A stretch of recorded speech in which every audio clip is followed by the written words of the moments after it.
दोस्तों, एक गांव में एक साहब की अपनी बीवी के साथ किसी बात पर अनबन हो गई। अभी झगड़ा खत्म नहीं हुआ था कि इसी दौरान उनके घर मेहमान आ गया। खामद ने मेहमान को बैठक में बिठा दिया और बीवी से बोला कि फलां रिश्तेदार मेहमान आया है, इसके लिए खाना बनाओ। बीवी बहुत गुस्से में थी और वो कहने लगी कि ना तुम्हारे लिए खाना है और ना ही तुम्हारे मेहमान के लिए। ये सुनकर वो बड़ा परेशान हुआ कि लड़ाई तो हमारी अपनी है और अब अगर रिश्तेदार को पता चल गया तो खामखा की बातें होंगी। लिहाजा वो खामोशी से आकर मेहमान के पास बैठ गया।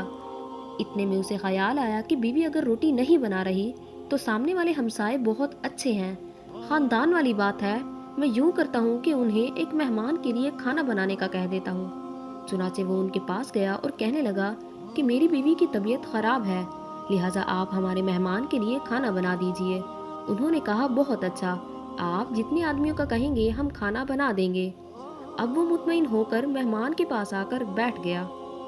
कुछ देर बाद मेहमान ने कहा कि पानी तो लाइए।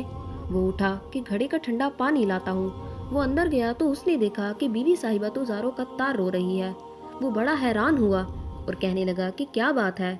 बीवी ने पहले से भी ज्यादा रोना शुरू कर दिया। वो कहने लगी कि बस आप मुझे माफ कर दें। वो भी समझ गया कि कोई न कोई वजह जरूर बनी है। उसके खामद ने कहा कि बताओ आखिर तुम्हारे रोने की वजह क्या है, तुम ऐसे क्यों रो रही हो। बीवी ने कहा कि पहले आप मुझे माफ कर दें, फिर मैं आपको बताऊंगी। खैर, उसके खामद ने कहा कि जो लड़ाई झगड़ा हुआ है मैंने वो सब दिल से निकाल दिया है और तुम्हें माफ कर दिया है। तो बीवी कहने लगी कि जब आपने आकर मुझे मेहमान के बारे में बताया और मैंने आपसे कहा कि ना तुम्हारे लिए खाना है और ना ही तुम्हारे मेहमान के लिए, मगर मैंने दिल में सोचा कि लड़ाई तो मेरी और आपकी है और ये मेहमान हमारा रिश्तेदार है, हमें इसके सामने ये रवैया नहीं अपनाना चाहिए। चुनाचे मैं उठी के खाना बना देती हूँ। जब मैं बावर्ची खाने में गई तो मैंने देखा कि जिस बोरी में हमारा आटा पड़ा होता है, एक सफ़ेद पोश आदमी उस बोरी में से आटा निकाल रहा है। मैं ये मंजर देखकर बहुत सहम गई।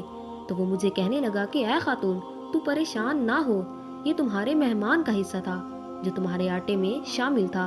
अब चूंकि ये हमसाए के घर ही पकना है तो इसलिए मैं वही आटा लेने आया हूँ ताकि उनके घर उनके आटे में शामिल कराऊं। तो दोस्तों, इस वाक़ये से ये साबित होता है कि मेहमान बाद में आता है, जबकि अल्लाह ताला उसका रिस्क पहले ही भेज देते हैं।